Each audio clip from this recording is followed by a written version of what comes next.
नमस्कार. आऊचा खाऊ या यूट्यूब चॅनलवर मी मेधा तुमच्या सगळ्यांचं मनापासून स्वागत करते.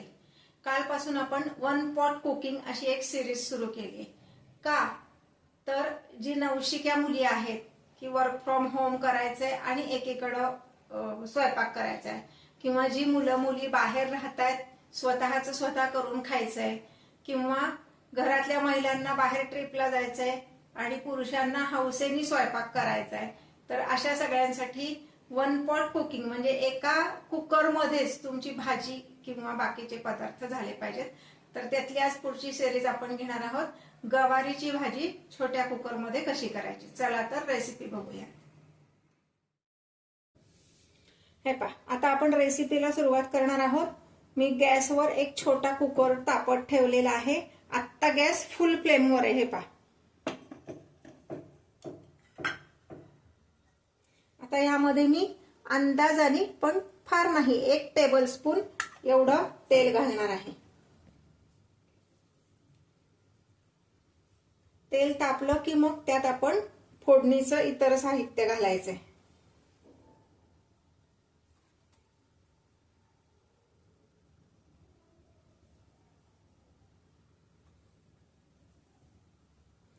तेल तापलं का हे कसं बघायचं, तर त्यामध्ये एखाद्या मोहरीचा दाणा घालून बघायचा. तो तडतड वाजला की तेल तापलंय असं समजायचं.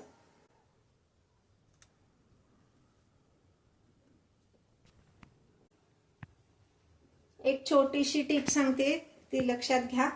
जेव्हा आपण कुकरमध्ये भाजी करणार आहे तर कुकर स्वच्छ कोरडा करून घ्यायचा आहे. ओला कुकर गॅसवर ठेवायचा नाही, नाहीतर त्याला पाण्याचे डाग पडतात आणि तो वास भाजीला येतो. त्यामुळं कुकर घासून झाल्यानंतर तो स्वच्छ पुसून कोरडा करायचा आणि मग भाजीसाठी वापरायचा.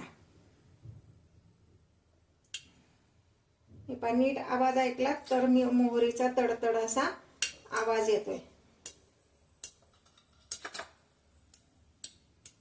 मिसळणीच्या डब्यात जो छोटा चमचा असतो त्या छोट्या चमच्यानी 1 चमचा एवढी मोहरी आपण त्यात घालायची.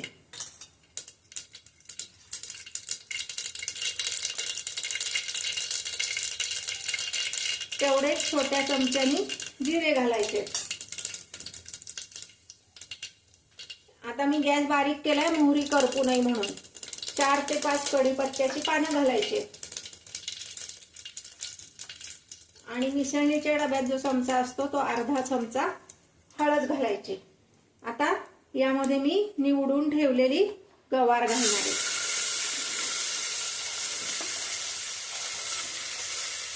ही गवार मी निवडण्यापूर्वीच स्वच्छ धुतली. आता यामध्ये मी घालणार आहे थोडासा बटाटा, म्हणजे किती, वाटी भरेल एवढ्या बटाट्याच्या फोडी. बटाटा का घालायचा गवारीमध्ये, तुम्ही नुसती पण गवार करू शकता, काही प्रॉब्लेम नाही. पण उन्हाळ्याच्या दिवसात काय होतं, गवार थोडीशी निब्बर किंवा कोरडी असते.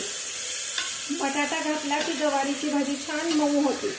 बटाट्याचं प्रमाण तुमच्या आवडीनुसार तुम्ही कमी जास्त करू शकता. जेव्हा आपण कुकरमध्ये भाज्या करणार आहोत ते परतण्यासाठी लांब दांड्याचा डाव किंवा झारा घ्यायचा, म्हणजे हाताला भाजणार नाही. अजूनही गॅस मी बारीकच ठेवलेला आहे. आता ह्यामध्ये मी बाकीचे सगळं घालून घेते, म्हणजे तिखट, मीठ, मसाला हे सगळं घालायचे.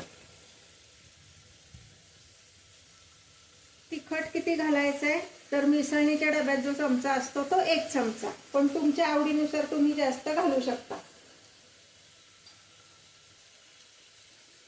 त्याच चमच्यानी 2 चमचे एवढा हा गोडा मसाला किंवा काळा मसाला, किंवा तुम्ही सब्जी मसाला तुमच्या आवडीचा कुठलाही किचन किंग मसाला जरी घातलात तरी काही हरकत नाही.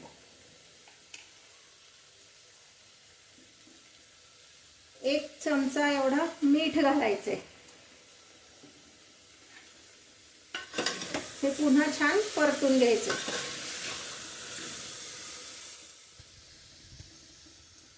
साधारण 1 चमचा एवढा गूळ घालायचा आहे.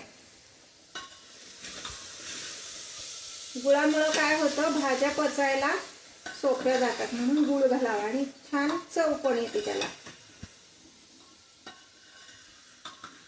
दुसरीकडे मी दुसऱ्या एका पातेल्यामध्ये पाणी गरम करत ठेवले.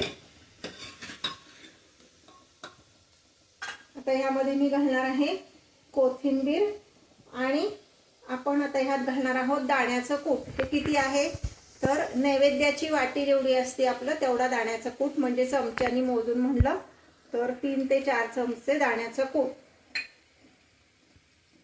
आता ह्यामध्ये गूळ ऑप्शनल आहे, तुम्हाला आवडत नसेल तर नाही घातलात तरी चालेल.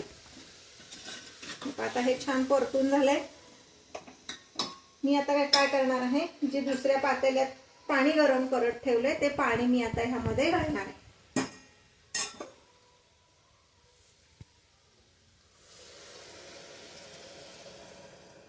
तुम्ही गार पाणी घातलं तरी चालणार आहे, असं काही नाही गरमच घालायला हवं. पण गरम पाणी घातलं की भाजी छान शिजते, कारण आपण जेव्हा हे फोडणीत परततो तेव्हा ते भाजी ती गरम झालेली असते आणि मग त्यात गार पाणी घातलं की शिट्ट्या व्हायला वेळ लागतात.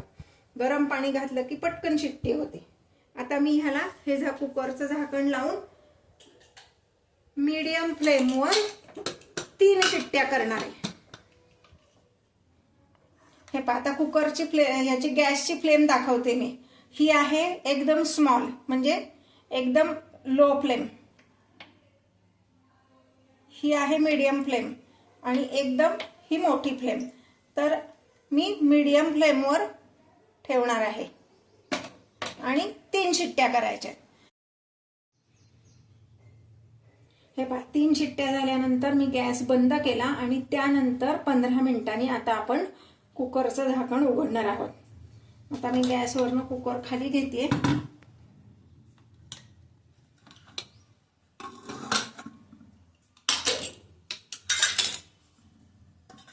हे पहा, अशी छान गवारीची भाजी आपली तयार आहे. त्याला किंचित रस आहे. हे पहा, दोन्ही व्यवस्थित शिजले. मी दाखवते तुम्हाला. हा बटाटा पण व्यवस्थित शिजलाय, अजून गरम आहे. तुम्ही जर एखाद्या चमच्याने दाबून पाहिलं तर पहा, त्यात व्यवस्थित तो दाबला फुटतोय बटाटा. तसंच गवारीचं पण हे पहा, ती व्यवस्थित अशी चमच्याने दाबली तर फुटते, म्हणजे ही भाजी आपली तयार झाली. अशी ही थोडीशी रस ठेवून, थोडासा रस हवाच, म्हणजे मग नुसती भाजी आणि पोळी सुद्धा आपण खाऊ शकतो, इतपत ह्या रस याला. मी दाखवलेली रेसिपी जर तुम्हाला आवडली असेल तर लाईक, शेअर आणि सबस्क्राईब करायला विसरू नका.